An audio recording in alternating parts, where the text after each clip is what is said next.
Hi there, I'm Simon Thomas and you are watching Talk Norwich City.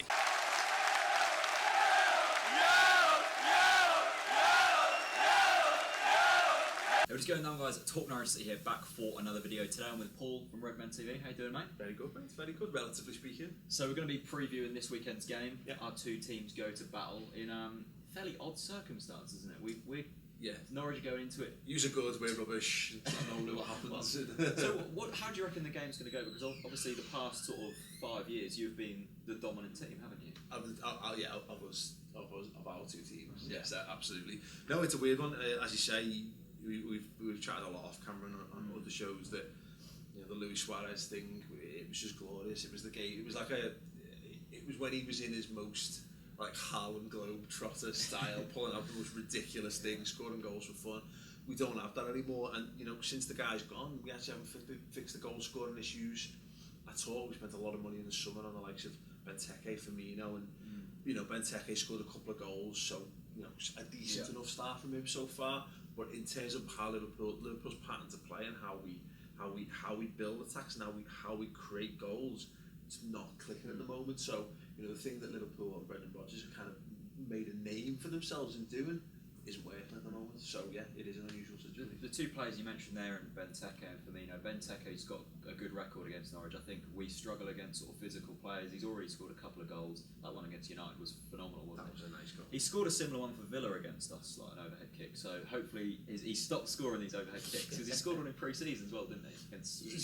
Well, it wasn't quite, but it wasn't to that level, and also at Old Trafford. But yeah, he's got more. I think he's got more footballing talent than I think a lot of people give him credit for. Everyone looks at it and thinks, oh, he's a big lump. He's a target man. You boot it up to his head and he'll cause problems. But he is that. Yeah. He's got that to his game. But people at Liverpool, the Mario Balotelli apologists, I guess, have been kind of trying to say, oh look, it wasn't Mario's fault.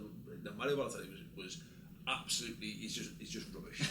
Christian Benteke, who should not be as good as Balotelli on paper, he seems to have he's got everything, and the more he plays, the better he gets. So obviously we know a bit about Balotelli, but a player we don't know much about, and you guys were really sort of bigging him up at the start, is Firmino. Will he be playing this weekend? If so, what should we expect from him? I genuinely don't know. I really don't know. I don't know what to get from him, because I've seen flashes. He's clearly a player. I was talking to a guy we had on our show this week, Dan Kennedy, who's big on his football stats, and he's a big fan of Firmino and what he offers. I just don't think we're not using him in the right way. We've been playing 4-3-3. He's playing on the right hand side, and he can clearly do a job. I just think at the minute you need to get your best players playing in the best positions. Yeah. And we've spent £30 million on this guy.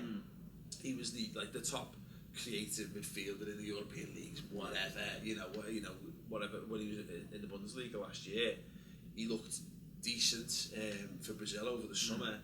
We want to see that guy. We want to see him playing to the fullest of his ability. Will this be the game? God, I hope so. I really hope so. It would be our luck for him to turn up and score like a hat-trick or something. That would be amazing. You've got the Europa League game, haven't you, Thursday? And I know you've mentioned a lot, and I agree with you. You would be willing to sacrifice maybe a bit of league form to do well in the Europa League. Yeah. So do you think that game might have an effect on Sunday's game? It's the common football logic dictates that there's a Europa League hangover, the Thursday Sunday thing. That being said, I know Liverpool are they're flying out on they're flying out on the Wednesday, and they're flying back pretty much the night after the Bordeaux game, so they're going to have the best possible preparation time, I guess, for it. So it's an issue that Liverpool are going to have to face. But if you want to compete in competitions and multiple competitions, Liverpool have to be able to get the best of it. It's an issue. I would be embarrassed if we're using that as an excuse if it doesn't go our way on the weekend. So obviously Norwich coming into this off the back of a fantastic win against Bournemouth. Yeah. We're playing some very attacking football at the moment, which is lovely to see.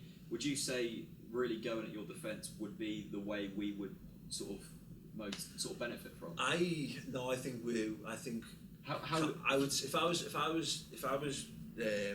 Norwich, I'd play a counter-attacking game. Okay. I'd sit back, because Liverpool don't have an ability to break down solid defences, because of the attacking side of things isn't working.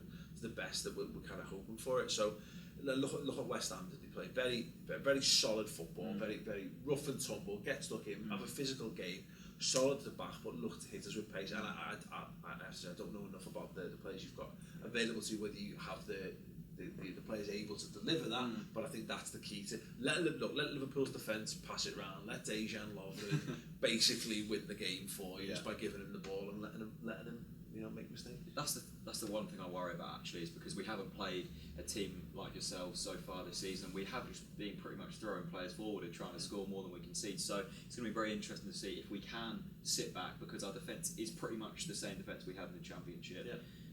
And possibly hit you on the counter. So it'll be very interesting from a Norwich point of view to see that. So finally, score prediction. I'm an upbeat kind of guy, I guess. I'd like this to be one where it gets up and running for Liverpool, but I don't think it's going to be. I don't think we're going to fly. If we're going to win, I think it's going to be a 1-0 or a 2-0. But let's you know what? Let's be fair, because we're awful at the back. Let's say 2-1 to Liverpool. 2-1. All right. That's kind of fair, but I'm going for 2-2. Paul, thanks so much. If you've enjoyed what Paul has had to say, go over to the Redmen TV for all your Liverpool footballing goodness, and I'll see you very soon.